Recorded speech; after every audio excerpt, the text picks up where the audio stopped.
Hi, welcome everybody. I have with me Jay Smith, who, as you know, is on Fanda Films YouTube channel. He is also somewhat of a Quranic expert and all-round good guy Christian. I also have Robert Spencer, who is of Jihad Watch, the website, which the clue is in the title. He is also an author, as well as Jay, and his forthcoming book is a revised, and expanded version of a book he has previously written called Did Muhammad Exist? And that is available now on Amazon to pre-order and should be out around July of next year. And I will put the link in the description box for that, and also for Jay's back catalogue as well. With that, our chosen topic today is centered around the broader subject in Robert's forthcoming book, and it's the historicity of Muhammad, who is better known maybe as the Prophet of Islam. And with that, I think the guys are going to give 3 of their best reasons why he does not exist, and then I'm just going to look really stumped for a little while, try to make some counter argument, and then we'll just have a general discussion as to the ramifications potentially of his non-existence or his continued existence, as it were. And with that, I guess I'm going to go over to Jay, and we'll go around in a circle kind of thing. So welcome, Jay.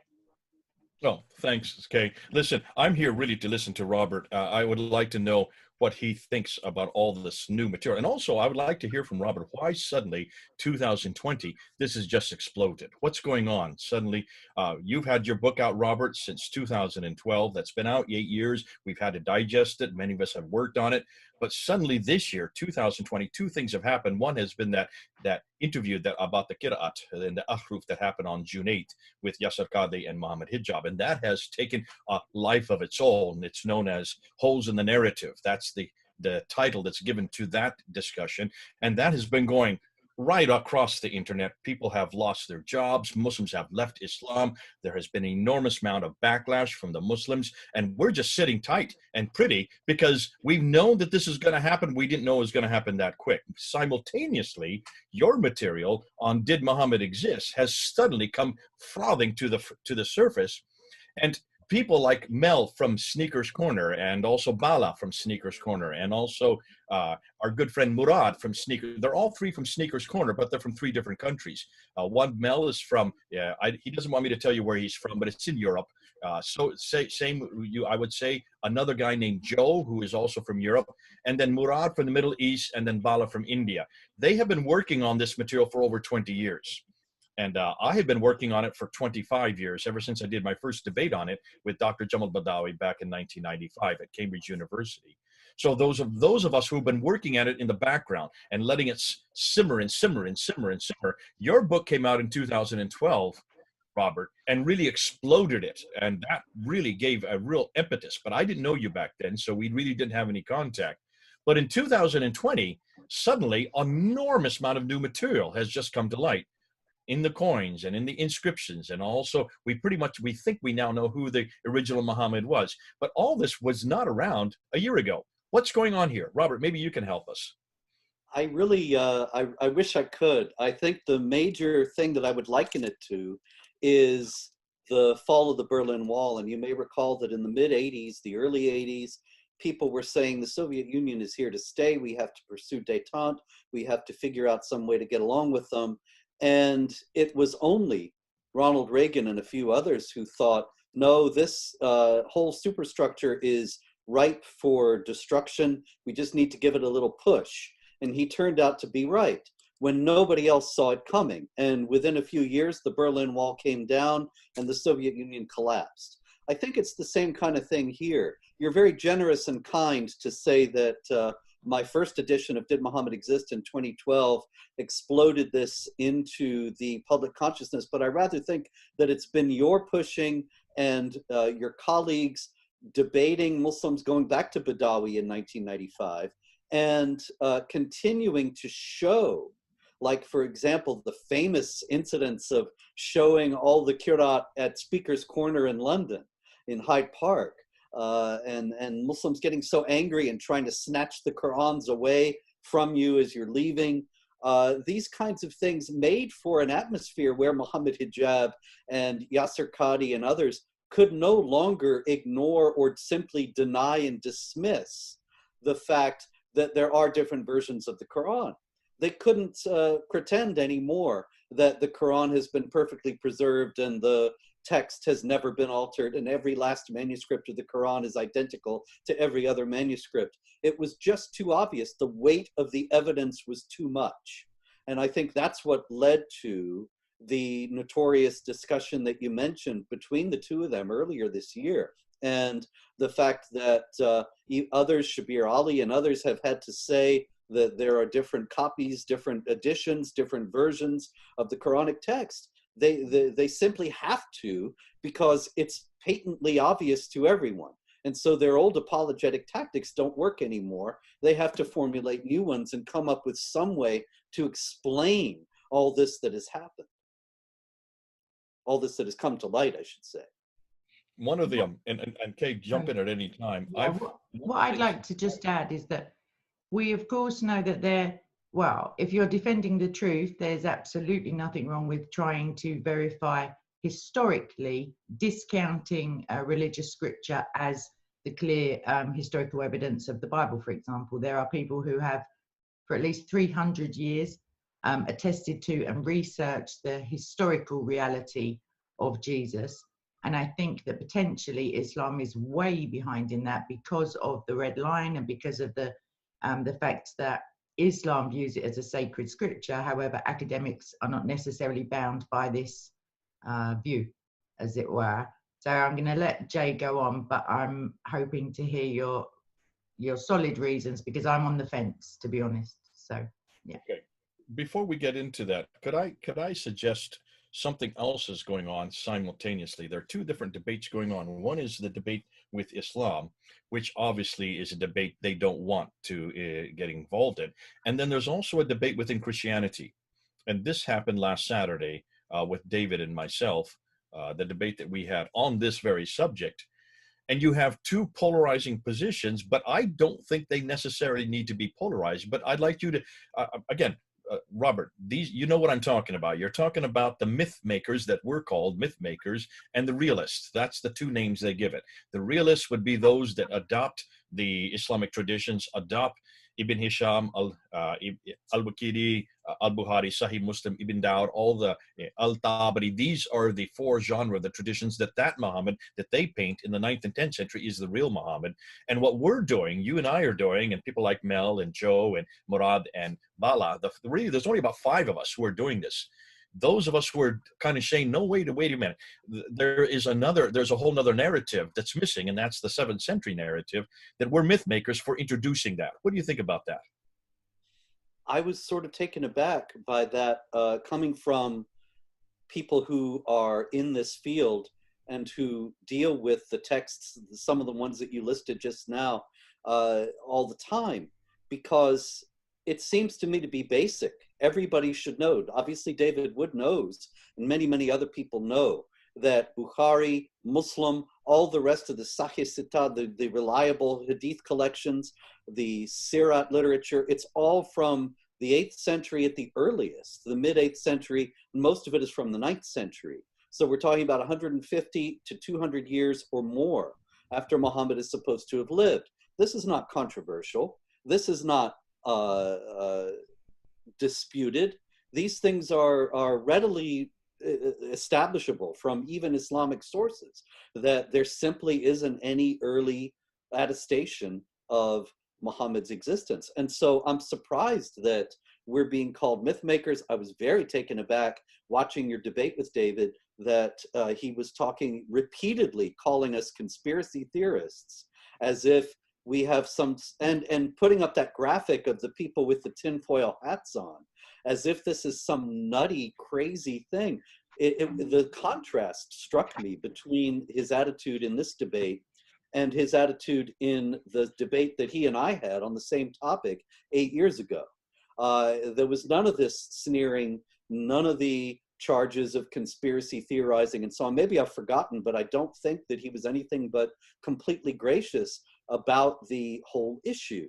Now, I have nothing but respect for David and a great deal of regard and admiration for his extraordinary work in confronting the inhumanity of Islamic teaching, confronting the falsehood of it, exposing so many things that I think probably many Muslims don't know about the contents of Islamic texts and teachings regarding Muhammad, regarding Islam in general. And so that has not changed and is not going to change. But the reality is that I thought it was very strange. It maybe even seemed a little bit defensive that he had to be so dismissive of this point of view. And I don't, maybe you can explain why you think that was. I can't imagine why, because ultimately I don't see that there's any disagreement between showing that Muhammad was a pedophile, a rapist, a warlord, all these things, and saying that these things don't have historical accuracy, that there was no person who did all these things. Because obviously Muslims believe that the Muhammad who is depicted in the Hadith and the Sirah is the prophet. And thus we have to confront, as Christians, as all people of goodwill actually have to confront the fact that Muslims believe that this man is the perfect man, and try to show them that, well, that's anything but perfection, and try to alert also non-Muslims to the reality that Islam is not a religion of peace, but teaches all these horrible things. That is completely compatible.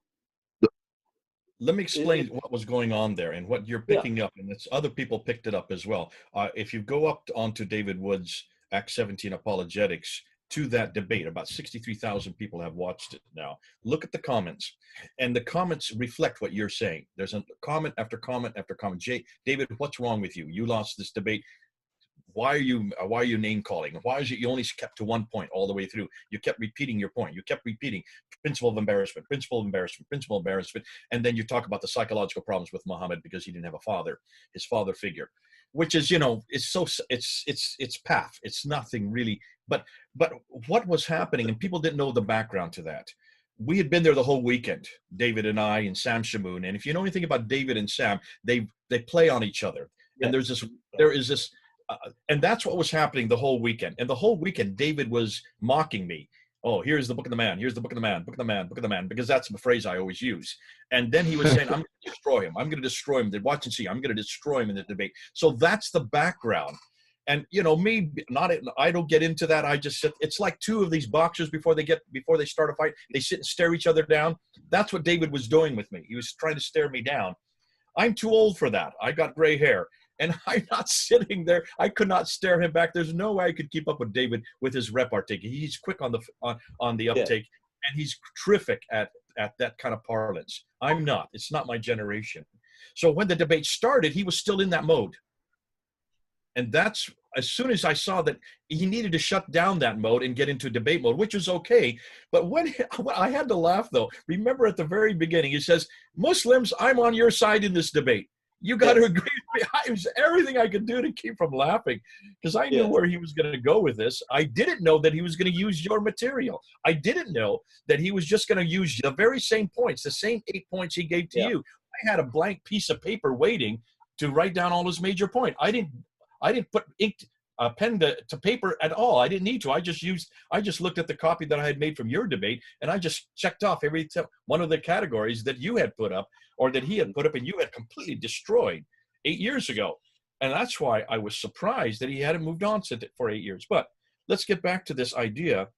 I still like to know, maybe, Kay, listening to what we've been saying right now, you still hold for the position that he did exist. So you would hold David's position. Not necessarily. What I would like to say in defense of David's position, and I haven't actually seen the video, but I can imagine the man in the book, book and the man, book and the man thing, that just makes me laugh. But what I would say is if someone resorts to personalizing stuff, it generally means they don't have much in the way of like academic defense. But my personal position is, before I ever spoke to you, I was not because of the principle of embarrassment came once I heard that people were suggesting he didn't exist, because my feeling was very much, hey, if I was going to create this super guy, this guy to rival Jesus, this best of all mankind, this super duper example, the prevailing myth or the prevailing narrations that I hear about Muhammad's life and the Sunnah are not the ones I would choose. Not only are they not the ones I would choose, they are the polar opposite in many respects, like the child marriage, the murder, the advocating lying and all of these things. So in defense of David's position, potentially, I mean, that is a very strong argument. Whether or not it has historical value, and if it doesn't necessarily counter your many historical evidences, it in and of itself, people prefer, human nature is to die for the truth, which is what we always argue about the apostles. They the prevailing nature and his popularization, I'm sure myth has been interspersed, but that would be my feeling, although I'm now unsure. But that is a very strong reservation of mine, that I can't get my mind around. Why invent someone who I wouldn't even want to have a drink with, let alone like put next to or just below my God? Like, yeah, so my feeling is I'm unsure, although there has to be someone or some people upon whom these things are based because of the timing. Like within Arabia, certain things happened at certain times and then it just spread throughout the world. And that doesn't generally happen just because some guy goes, oh, I think I'm just going to tell my neighbor about this imaginary dude. Like, so that's how I feel. Robert, why don't you answer her? Robert's got a great answer to this. I want to hear him do it. Go ahead now, Robert. Well, consider this.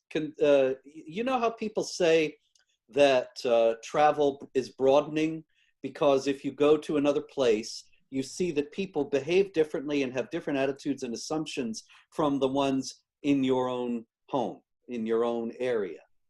And so people have always counseled that travel is a great cure for a kind of parochialism and narrowness and a perspective on the world that might be a little bit too simplistic. Now, the problem with David's position, or the problem with, I should say, the whole idea that of the principle of embarrassment, is that also it is broadening to it's chronologically parochial. To go back to read especially ancient literature, to read literature from any other time or place, is also broadening. It's like a certain kind of traveling while sitting in your own chair. It is to encounter people who have different perspectives and outlooks and views on life, ones that you would never imagine. And that is the explanation in general of why it is that a person might be invented who is so noxious to us as Muhammad is, who is so absolutely outrageously unappealing.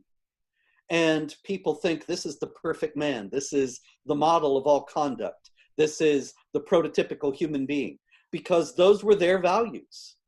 The values of the people who put him together are reflected in their product. And so they had marriages to children, and they thought there's nothing wrong with marriages to children. We'll make our prophet marry a child just to make sure that this is something that is behavior that is enshrined. Actually, you see, there's another aspect to this that's related and connected to this as well.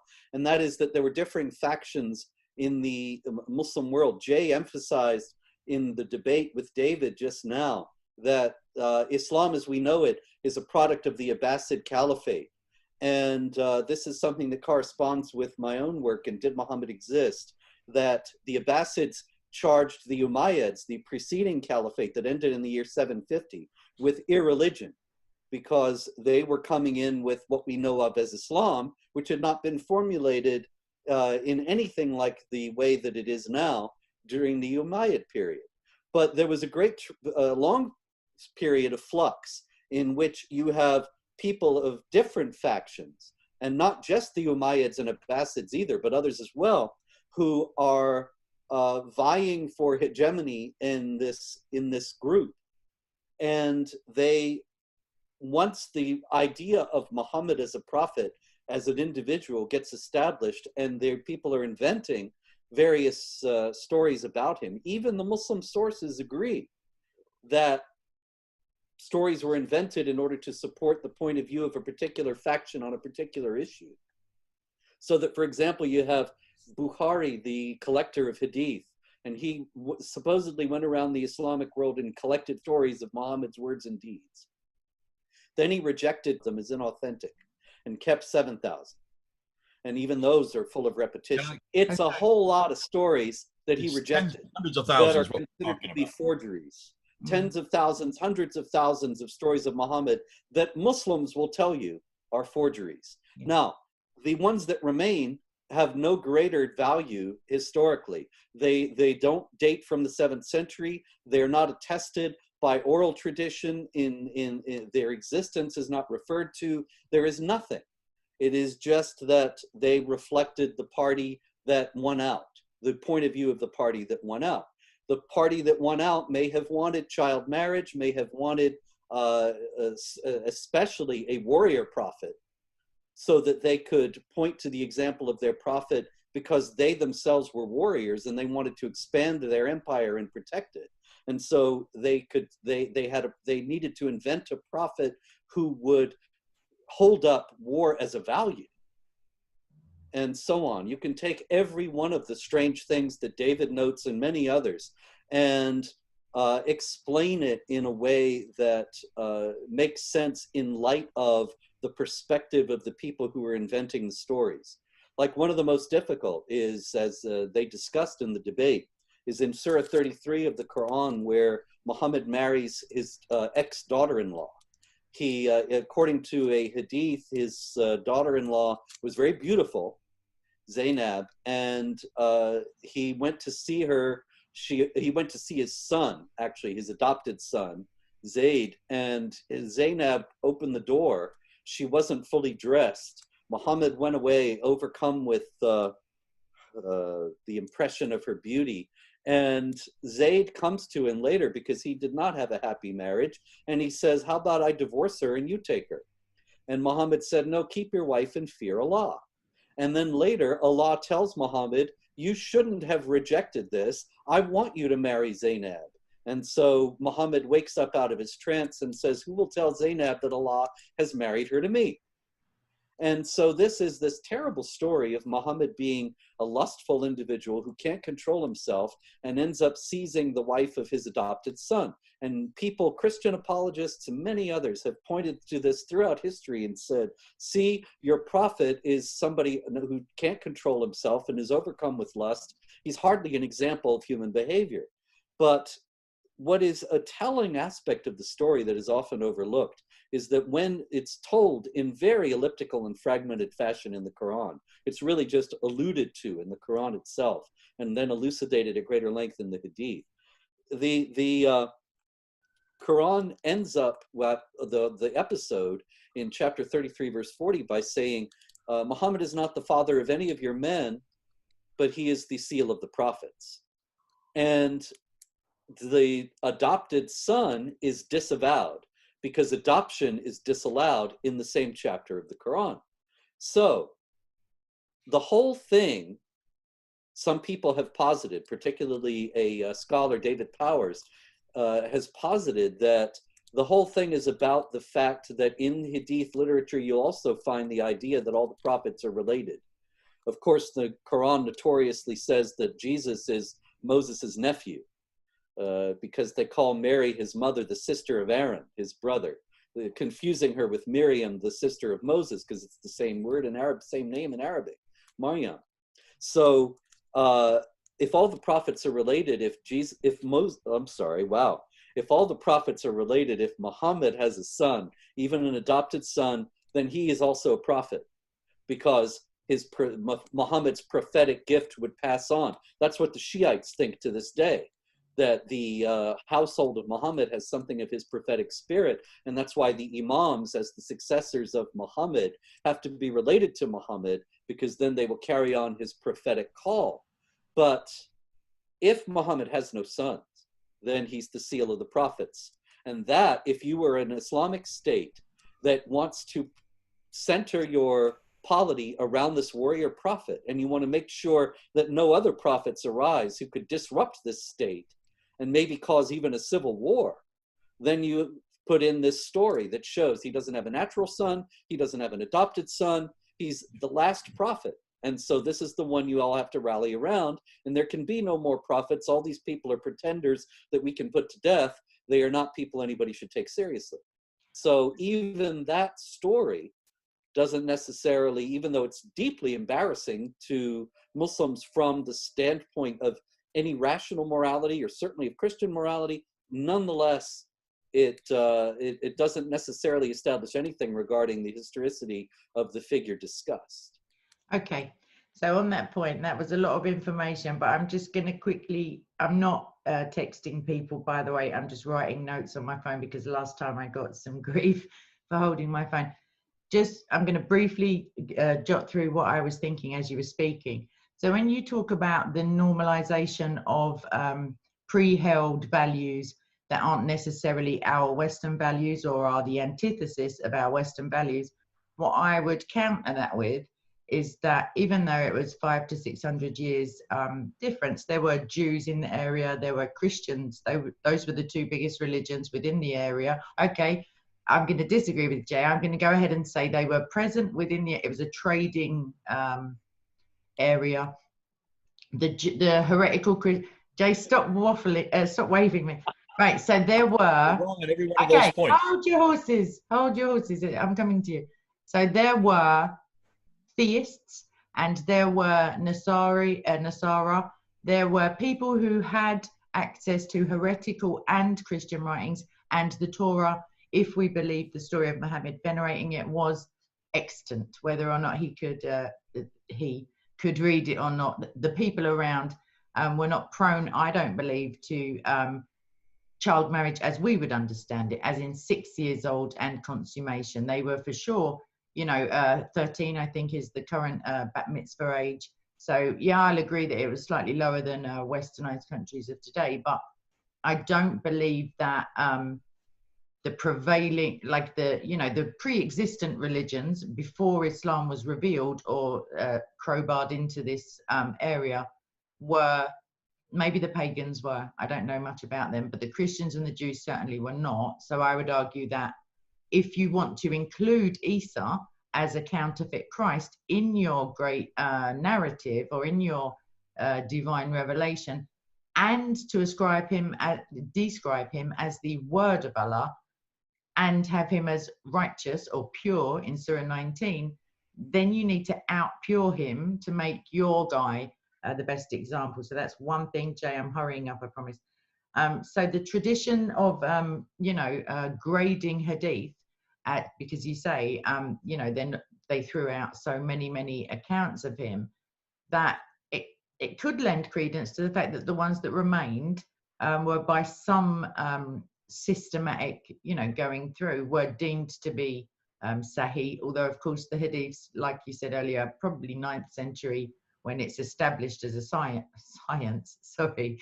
And the Quran, of course, doesn't really contain much about Muhammad in terms of like proper narratives, more just kind of glancing, reference. So we as Christians have no problem nowadays. When I was younger, I heard oftentimes Christians, even priests and vicars, saying that the God of Islam, and they still do to some extent, is the one true God, even though now, if you read the Quran, you can be accused of hate speech by literally just reading it. Me personally, I don't have any problem with a fake Jibril. I know that's not Gabriel. Muhammad, in his first instance, in his gut reaction was, that's not Gabriel, that is a demon. I've also no problem whatsoever in declaring that Allah is not Yahweh, because of Allah's own words on the subject, and on the subject of marriage, on the subject of lying, on the subject of murder, on the subject of jizya, end time prophecies, all of those things do not tie up to my God, and I also have no problem. So back to David, on the one hand, my knee-jerk reaction is that it would be pretty disheartening, maybe, to spend years and years studying a character who is attested to as a real historical figure, only to kind of have the rug pulled out beneath you, even though it goes for your cause in the ridicule and the, you know, the presumption is, and I know it to be true, David is doing this in order to lead people out of Islam so they can therefore, please God, be led into salvation. But still, it's a kind of kick in the teeth, as in, the guy didn't exist in the first place. Why didn't I just go with something else? But at the same time, I'm sure David obviously realizes that Allah isn't God, Jibril isn't Gabriel, Maryam for sure is not Mary, because she's a very young looking Maryam while she's under the palm tree. She doesn't look 1200 years old, or however, you know, previous Aaron was. So yeah, those are my counters to your points. I would have to look into it much more than the half an hour I spent looking into it earlier. Maybe I'll get your older version of the book and like fill myself in for the next time. Jake, over to you. Go ahead, Robert. Well, there's just one thing about David again, and that was to complete the point I was making earlier. I just find it puzzling that I don't see any difficulty, any discrepancy here. Like in what you're saying right now, Kay, I really just don't get it. Actually, though, maybe I should, because for years now, Muslims have made this point to me. They say, you're completely inconsistent. You've made the mother of all flip-flops. That was actually the exact words of an Islamic apologist speaking to me. He said, you wrote a biography of Muhammad based on the Sirah of Ibn Ishaq, obviously through Ibn Hisham and the Sirah literature and the Hadith and so on. And then you write a book saying that none of it is historical. And I don't see any contradiction there at all, because Muslims still believe this canonical story of Muhammad. And insofar as they do, then what David does and Sam and all the others, and what I do to a tremendous degree as well, is to show them that these things are inhuman, that these things lead to violence and oppression, they lead to ruining people's lives, and that there's a better way to live. Sure. And that the fact that these things did not happen doesn't change that in the slightest degree. It's like saying, well, you know, Macbeth never really was king of Scotland. You what? And so you're joking me. All right, cook this all off. I can't believe this. Yeah, but you see what I mean? That if we say that Macbeth is not a historical figure, then we can't quote him in the Shakespeare play. No, the Shakespeare play is what it is, and he says what he says in it. And so we can have all kinds of discussions about the significance of that and the meaning of that.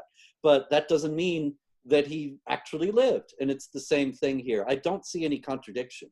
So I still don't know why David would find it necessary. I mean, I guess as a debating tactic, I can see it. That you want to try to rock back your opponent, you want to try to intimidate a little bit. It's actually a tactic that Islamic apologists love to use, to try to put the Christian speaker on the defensive, maybe sow a little doubt in your mind, so that you're off balance, and then you can't present your best case in the best way. As a tactic, sure, but otherwise I don't see any justification for acting as if it's some nutty conspiracy theory. The other thing you asked me right at the beginning was to list 3 reasons why I don't think that Muhammad, as he's depicted in the Sirah and the Hadith, is historical.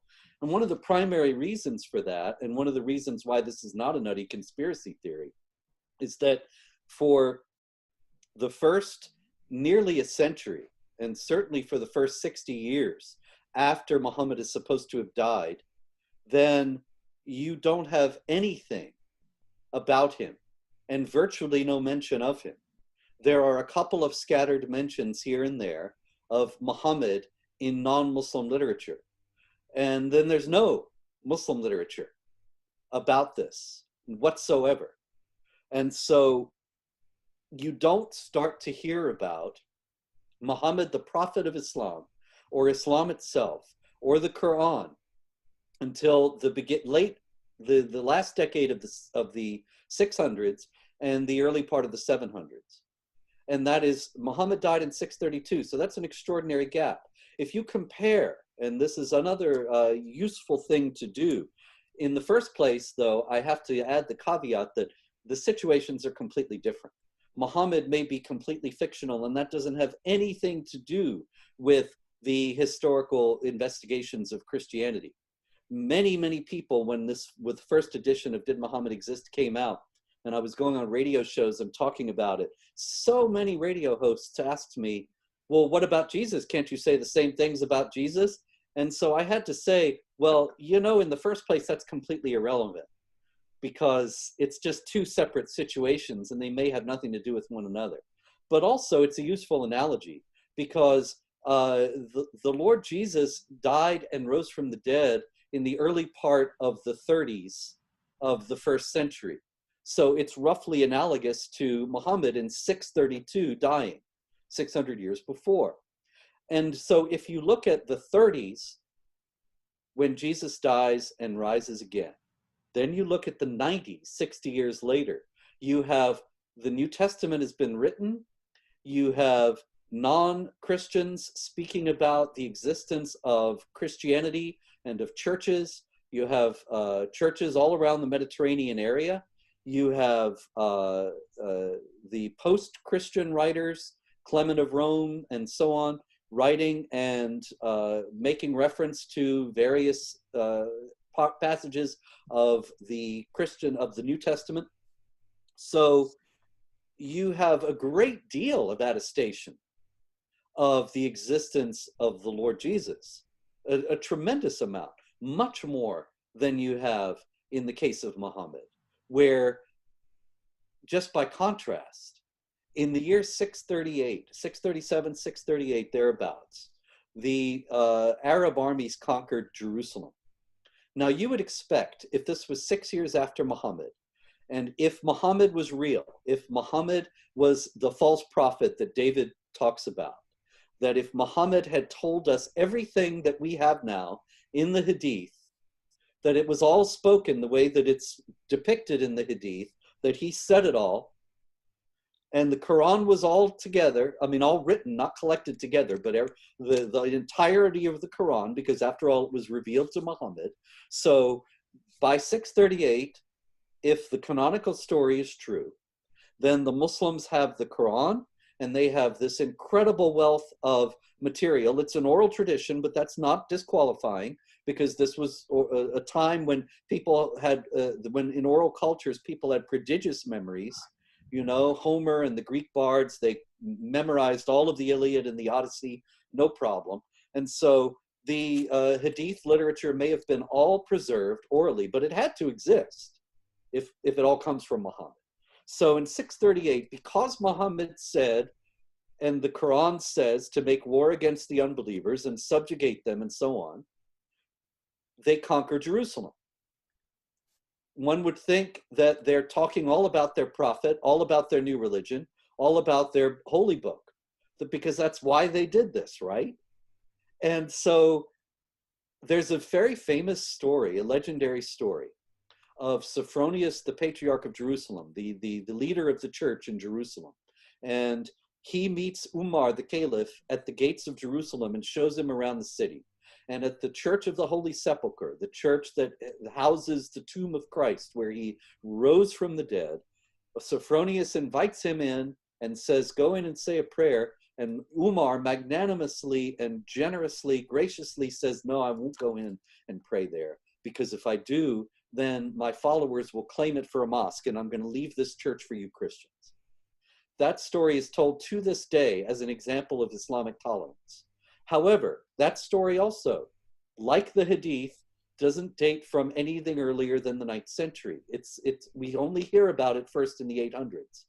In the 600s, though, we have writings of Sophronius himself. We have actually quite extensive writings of Sophronius himself, and in them, he never mentions Umar, he never mentions Islam, he never mentions the Quran, he never mentions Muhammad, even though he says that these invaders came, they laid waste to the churches, They sowed great havoc and destruction. They were God's judgment on the area. He speaks to a tremendous, at great length, about the theological meaning of the destruction of Christian Jerusalem. And nowhere does he say these people had a new religion or a new prophet or a new holy book. Now, that's an extraordinary omission. If these people came in with the words of their new prophet ringing in their ears and their oral traditions about their prophet memorized and their Quran memorized, and they're very proud of their new religion, that it's the impetus for their conquest, why don't they ever mention it? Why doesn't he doesn't even give any indication that he knows anything about it? And every other non-Muslim writer who encounters the invaders all through the 7th century has the same experience. They give no hint anywhere that they have this new religion. Now you contrast that with the missionary travels of St. Paul, the formulation of the New Testament, the epistles, the establishment of churches in Asia Minor and in Europe. There's nothing analogous to that. We have the conquests, but none of the what is supposed to be the theological and ideological superstructure of those conquests. Okay, so I'd like to, seeing as how I've literally got 2 experts on the subject, just a cursory, like a quick search of some internet stuff. And I have a claim, at least, that somebody called Thomas the Presbyter, who is apparently an early Syriac source and a Christian writer, dating to around 640, gives the earliest mention of Muhammad and tells us that his followers made a raid around Gaza. So that's like close in time, as opposed to, your rightly stated, he doesn't seem to appear for a little while. And another Syrian manuscript mentions Muhammad and the Arab conquests, and this also comes from the year 634. So that's 2 years after Muhammad died. In a catalogue of Syriac manuscripts in the British Museum. And yeah, basically someone called W. Wright has dated them to around 636 or around that time. So those are 3 that I think Jay can speak on, if I'm right in my... Go ahead. That's the presbyter, Thomas the Presbyter, and Doctrine of Iacobi. How would you answer those 2? Well, they are mentions of Muhammad. There's no doubt about that. But that's all they are, is mentions of Muhammad. They don't notably mention Islam or the Quran. They don't give us any details about Muhammad except things that aren't true, according to the canonical Islamic story. Just correct one thing. The Doctrine of Iacobi does not mention Muhammad. Is that the one that says he's the prophet? That's 634. That's the one that's 634. That does not mention Muhammad. It just says a prophet who is in Jerusalem, who is from the Saracen, a Saracen prophet. Is that the one that says he's invading Syria, or is that the other one? Is that Thomas the Presbyter? Thomas the Presbyter says he's invading Syria. He does mention the name Muhammad. And Thomas also, according to the writer of this, meant like that he led some kind of movement. So so you've got Doctrina Iacobi that, as Jay says, does not mention Muhammad. I had thought that it did, but I haven't looked at these things today. In any case, it does discuss this prophet, but it says that he is preaching, what is it, the one who is to come or something like that? And he comes with the keys of paradise. Yes. So there is no such. No, he's preaching isn't he saying that somebody else is going to come after him? He does say that, and he also says he's bringing the keys of paradise. Neither one of those things are anything that's in the canonical Islamic literature about Muhammad. Right. He's the seal of the prophets. He's the last one, so nobody's going to come after him. And he doesn't bring the keys to paradise. That's something that you find in the Gospel of Matthew, but you don't find in the Quran or in the Hadith. So that's one problem, that if that prophet is the Muhammad that we know, what is ascribed to him is completely different from what we know about Muhammad from the canonical sources. So it may be some connection to one of the people whose legends were incorporated into the Muhammad myth, but it doesn't get us anywhere closer to the Muhammad of Islam. And it's the same thing with the other one, excuse me, that mentions the Tayyeh of Muhammad that are invading Syria. Is that the one, the Thomas the Presbyter J? Iyas ibn Qabisa. Iyas ibn Qabisa is from Tayyeh. He is a Lakhmid king. He does have 30, he was given 30 villages by Khusrau, the Sassanian. He was a Sassanian to begin with, and then in 622, he then changes, moves over with the Arabs, and he is the one that has the agreement. And his nickname is Muhammad, or Muhammad. That is his nickname. So it's obviously that Thomas the Presbyter is referring to him, not the Muhammad of the 9th century. So Medina, Medina he lives way up in Hira, in what is today Kufa, just southwest of Baghdad. So he lives hundreds of miles further north, and he lives far to the east. He is the one that introduces the whole Arab identity, because he then confronts the Sassanians who have been destroyed by Heraclius in 622. That's why 622 is so important, because that's the beginning of this identity of the Arabs. Now he then, once he does that and brings this relationship with the Jews finally in place, that makes sense, because remember, the seminaries for the Jews and the Christians are in Hira, where he grew up. So he was very much aware of that. More than likely, this Mahmet, who is from Tayyeh, he was a Christian. That is completely lost in the Islamic traditions. So the 7th century Muhammad was a Christian, not the one that we see in the traditions. And that's why we're saying you need to go with the evidence that's in the ground from the 7th century. That's what Robert's been doing since 2012. That's what I've been doing since 1995, when I first debated this with Dr. Jamal Badawi there at Cambridge University. Now, what's fascinating, I'm not going to go into all the material. I gave about 30 different areas where I think that we now have evidence. We could go into all the rock inscriptions. None of them refer to Muhammad, yet they're from the very time that Muhammad existed. We could go into the coins. The coins are probably the most damaging, because the coins they're minted by these Arab leaders in 620, 630, 640, 650, up until Muawiyah in 661.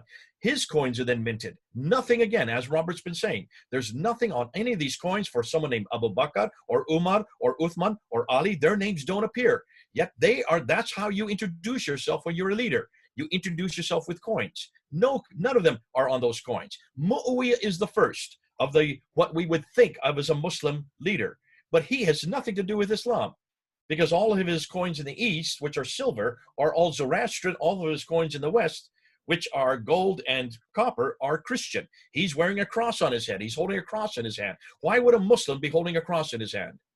Can you see? Muawiyah is not a Muslim. And he has the star and the moon, which is a Sassanian royal power. That is a political symbol. That was Sassanian, because he is minting these coins in Iran, which is the Sassanid area.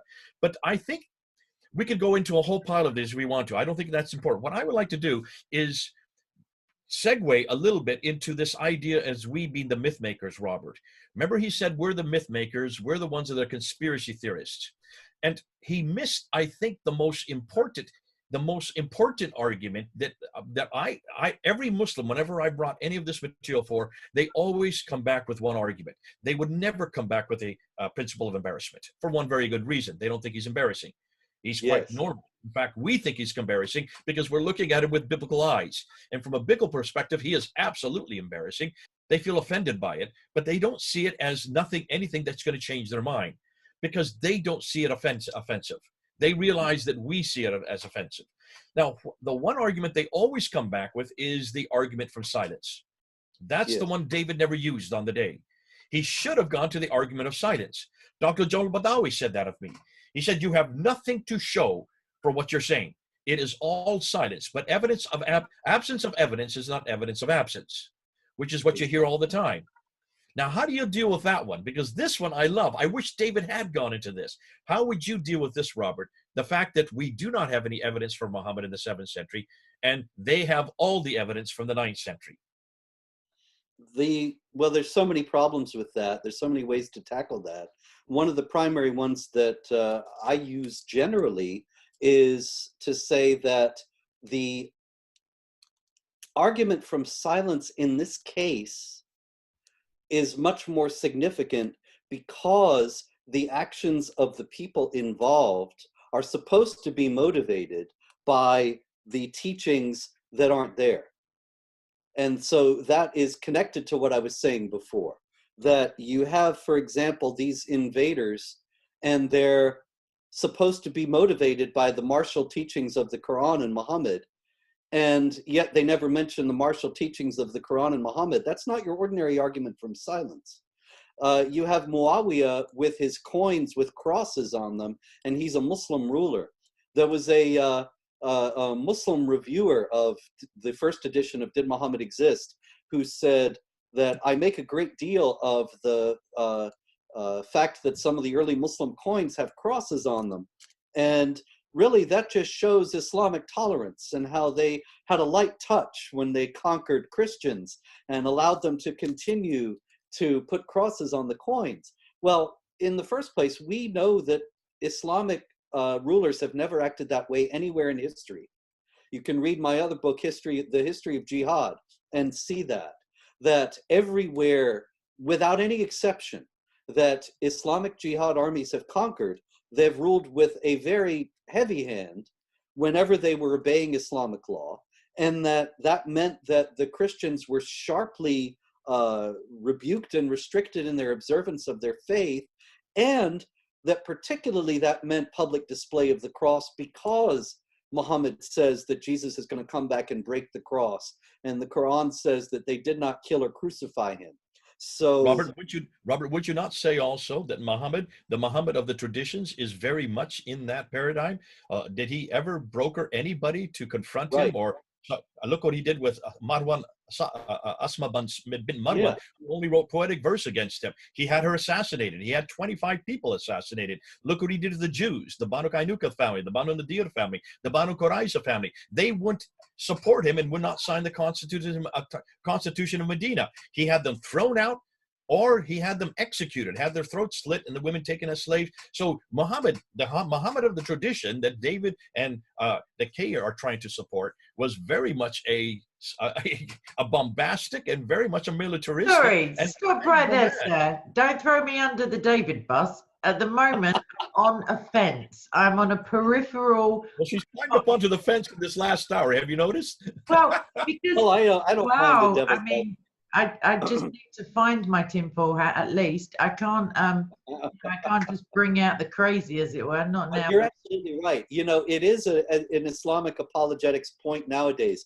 I encounter this all the time. Nihad Awad of the Council on American Islamic Relations and so many others, they go before the media whenever there is like something like the beheading of the French teacher not long ago for showing a cartoon of Muhammad.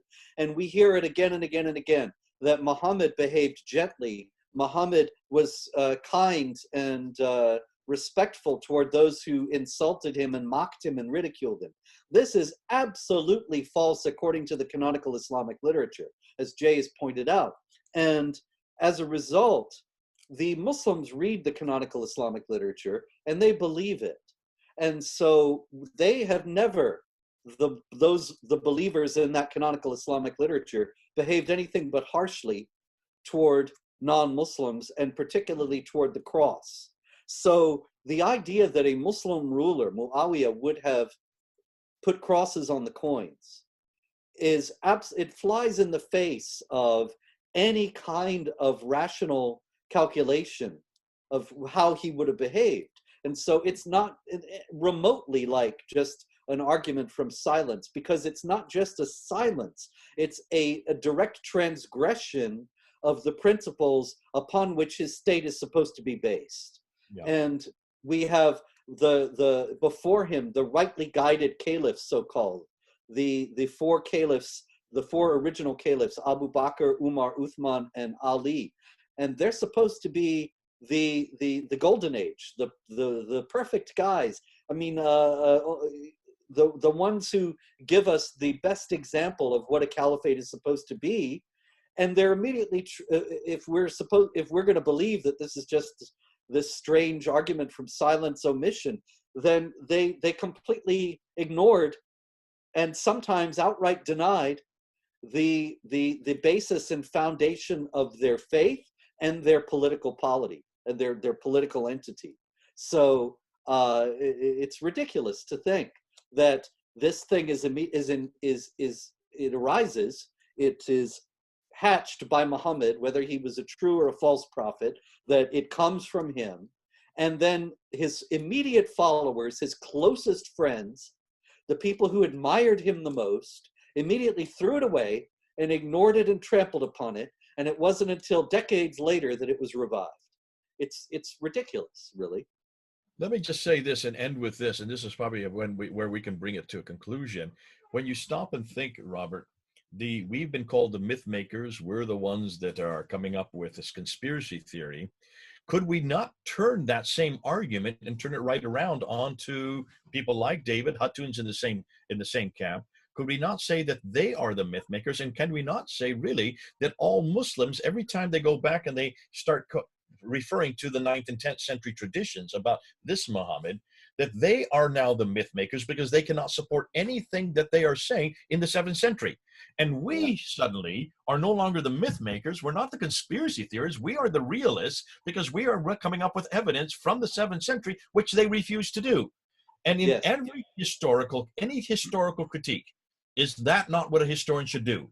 A historian should not listen to that redactions coming from the 9th and 10th century. They should always go back to the environment and the place and the setting and the person that they're referring to. And that becomes the narrative that then confronts the other. And the myth makers are those that are creating a myth. In this case, I would say they are the myth makers, and this myth was created by the Abbasids, and it started from 749, around 750, you are correct. And I would say that this book here is not from Ibn Ishaq, even though it says Ibn Ishaq.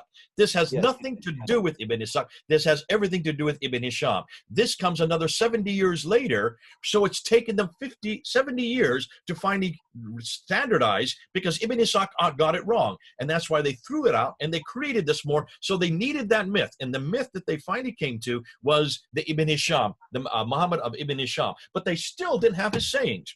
And that took him another 40 years to even get that put together. And that's why al-Bukhari was given 600,000 of these very real stories, and he whittles them down to 7,397. That's the myth, and that's the conspiracy that they want. So I would suggest that now Islam, the Islam that we're practicing today, is the myth, is the legend, and I would say it is the conspiracy that was created by the Abbasids, because that is their narrative now. They needed him more than anybody else. And I therefore want to go to the Muhammad of history. I'm sick and tired of the Muhammad of faith, because that's all you're getting, and that's all we've been taught. Let's go back to the Muhammad of history. That's why I can't wait for your next book to come up, because your book, and this is here, I have the first facsimile of it. I'm the first one to own it. I don't even have a cover for it yet. So I am the first one because you gave me a pre-publication copy. I'm going to be the first one to say, folks, get this book. Because that is going to be, we're starting to scratch, we're starting to find who the real Muhammad is. And the real Muhammad that we're going to be introducing, that Robert's going to be introducing, is not the Muhammad of the 9th century. But it looks like we pretty well know what did happen in the 7th century. And I can't wait to get your book. I've got it already, so what am I saying? But I can't wait till everybody else to get your book. I'll give you the last say, Robert, because this is your material and this is your time.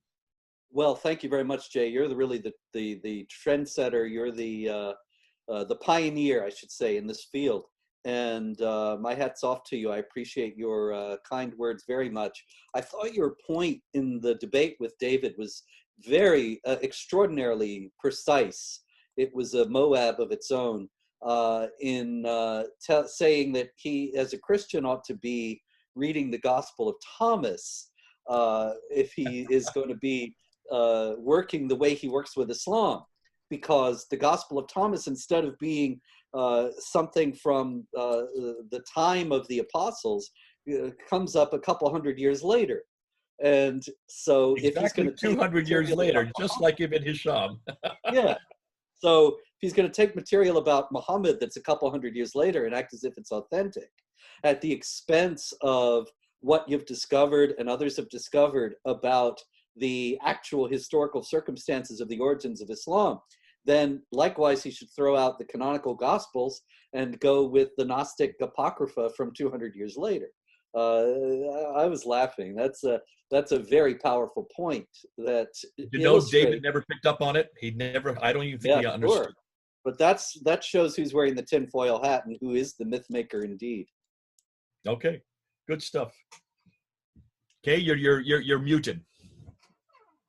Yeah, I was going to say Muhammad picked up on it because it finds its way into the Quran. So either Jibril was a fan of Thomas or certainly Muhammad. So, Oh, you know, Kate, that reminds me of one thing. I don't want to keep everyone too long, but it's important, I think, to note that a lot of this material, the principle of embarrassment material that we were discussing earlier, it reflects cultural practices of the time. And even though there were Jews and there were heretical Christians and so on, that somehow were connected with the origins of this thing, it's a vastly different moral environment. And a lot of the practices that we would find terrible, like the child marriage and so on, were what the people of the time took for granted, and they canonized when they put their prophet together and their religion together. And this is one of the reasons why we see traces of this today, that nowadays we see when people talk about things like female genital mutilation or honor killing, that there is not very strong or clear attestation for its being Islamic. And so it's routinely dismissed in the establishment media as being cultural, as if in Pakistan or Saudi Arabia or Iran, there is some non-Muslim cultural practice that has persisted despite the overwhelming dominance of Islam for centuries in these countries. It strains credulity, but also it like ignores the the eating of fact pork, that, you mean? Just like the eating of pork and the uncovered shoulders and the just general yeah, wafting around of everybody else in major Muslim countries. No, of course that not. all these cultural practices, and actually there's not that sharp a distinction between them and Islam, because Islam is to a tremendous degree the canonization of cultural practices of the time and place in which it was made. And so it shouldn't be surprising that we find that these same cultural practices that have some attestation in Islam or a bit of a slight attestation in Islam, they are nonetheless deeply rooted in Islamic culture because they predate Islam itself and they arise from the same well springs. Yeah. Okay, so I guess I'm going to have the last word, even though I'm not an expert at all. One of my last words is please do look on Amazon and pre-order, because obviously deliveries and stuff can be a little bit disrupted by our current status quo. Also, while you're at it, I mean, it'd still be a Christmas gift, I guess, or an Easter gift if you pre-order for somebody else. Also, Jay has an extensive back catalogue, as does Robert. I have not, so don't bother looking for any of mine. I guess someone needs to go and excavate the grave of Muhammad just to have a look and find out like who is in there. We can hopefully come back and discuss again, like who. So now you've established, sorry, I'm still on the, I don't want to go against David, to be fair, because I love his stuff. I also love you both. So I'm just going to rise above this.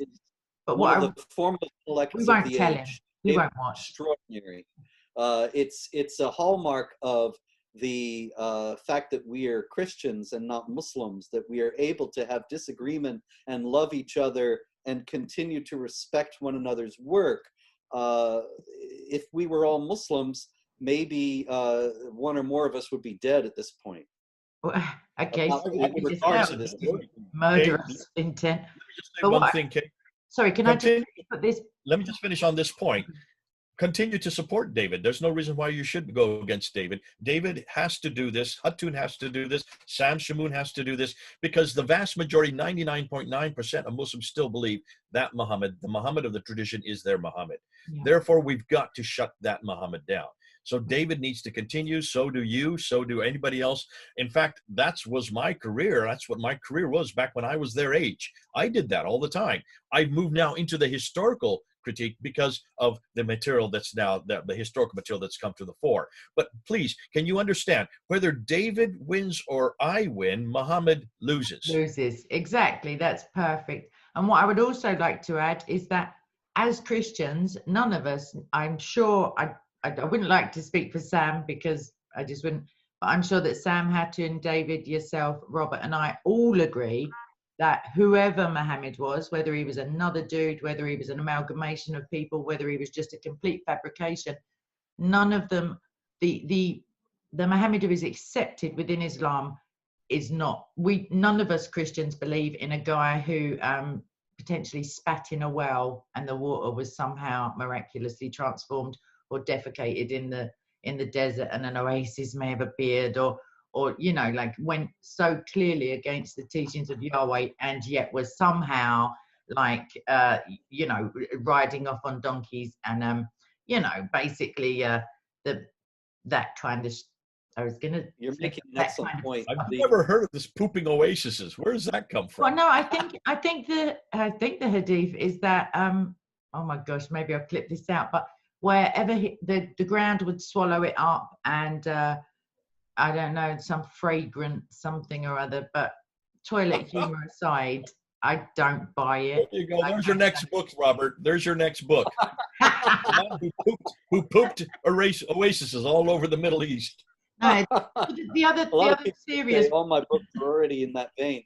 the other serious thing I'd say is that between you both, potentially, so Book and the Man, as it were, which is the entirety of Islam, apart from the 200-year, you know, other stories that come later, which all good myths have to be bolstered potentially by like external stuff. But between you, one of you has managed to be central in taking down the book and the other the man. So I feel pretty blessed to be able to say that I know you both and have great affection for you both. And thank you very much for tolerating my ignorance on this subject and being benign enough to allow me to ask my question. One very small final point is that your point about the fact that as Christians we know that there's nothing good in Muhammad's example is very important in light of the fact that there's so many Christian leaders who are pretending. Even I came across, I can't remember who it was, but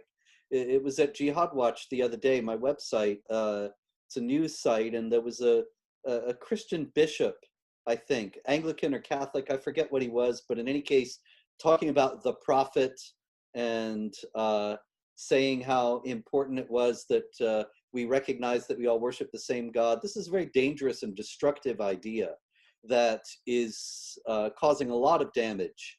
It's keeping people from speaking out about Muslim persecution of Christians. It is keeping people from challenging the falsehoods of Islam that destroy people's souls. You know, the Lord said, the time will come when men will kill you and think that they're offering service to God. I think that that's an incredible summation of what Islam is. And woe to those who call good evil and evil good. We have a responsibility to call that out, and so many Christian leaders have fallen down on that responsibility. So it's all the more important that we continue to insist on that exact point. Amen. I completely agree. So on that, oh, sorry, Jay, you're muted. Let me just say one last thing on this point, and then I'll stop. You notice this whole discussion today has been on whether Muhammad is embarrassing or whether Muhammad even existed. On both points, you can see there is a problem for Islam. Have you noticed, for Christians, there is no argument of embarrassment. There is no principle of embarrassment. Isn't it interesting that, you know, and for 40 years that I've been working with Muslims, I've always asked them, well, they've always come to me and they say, you know, we love Jesus. Why don't you love Muhammad? And my response has always been, exactly, there's the problem. Of course, everybody has a problem with Muhammad, but nobody has a problem with Jesus. Of course you love Jesus. Who doesn't love Jesus? Even Madonna loves Jesus. I can't think of anybody that doesn't love Jesus because there's nothing embarrassing about him. There's nothing you can throw at him. There's nothing that besmirches his character. Everything Jesus does is as appropriate and as relevant today as it was the day he did it 2,000 years ago. And who else can stand up to every criticism, and even the historical criticism, as you so rightly said, Robert. We have gone through the historical criticism on Jesus for the last 150 years. We're way ahead of Islam in this historical problem. And that's the beauty of it. The historical critique, whereas it destroys Muhammad historically, it actually elevates Jesus historically. The Jesus of faith is the Jesus of history. The Muhammad of faith is nothing like the Muhammad of history. And that's the beauty of this whole discussion. When you do a like with like, I'm so glad that I don't have to defend Jesus on this. I'm so glad that there aren't Muslims out there sitting there slagging off Jesus. They can't, they dare. Nobody can, because there's nothing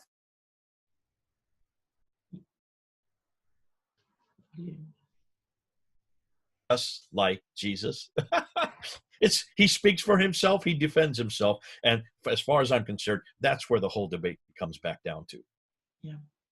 I'd just like to say, for any sincere Muslims who are watching, who are sincerely interested in knowing the truth, aside from the fact that the truth is Jesus Christ, and he attests even to this in the Bible, which is available from all good bookstores, and you don't need to pre-order it. It's been around for a long time. It's been pored over and criticized and researched and attested to, and the books within the Bible that are referred, other external books are also available for your reference. None of that I know of have ever had an event in history where they've all been burned and standardized.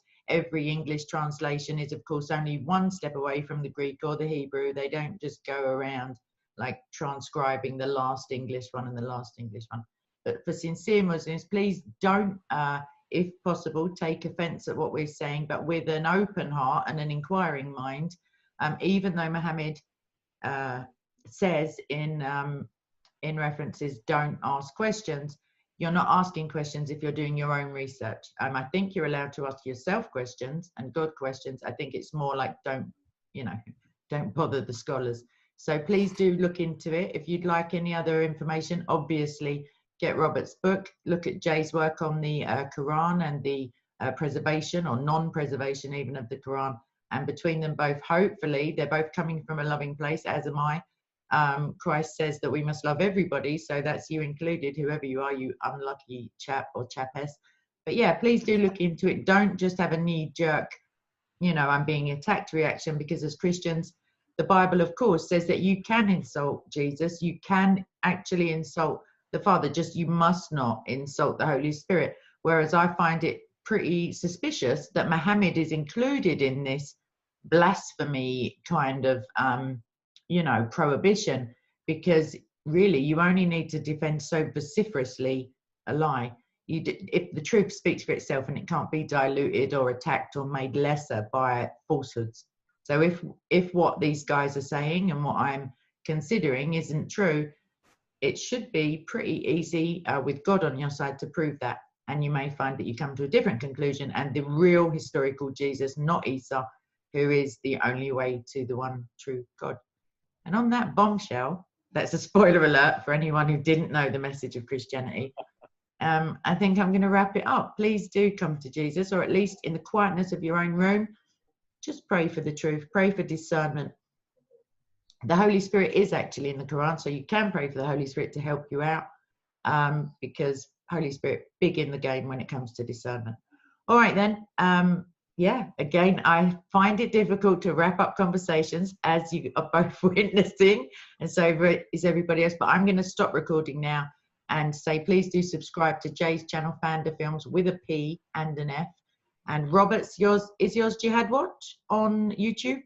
Yeah, I think it's Jihad Watch Video. I really need to do more with it. He's not fussed. He's a big-time author, everyone. I mean, but yeah, please do go and subscribe there. Soko Films, and of course, Soko Films. And lastly, Soko Studio, because that's a backup channel, because you never know what you never know. So anyway, God bless you all. Take care, and bye-bye.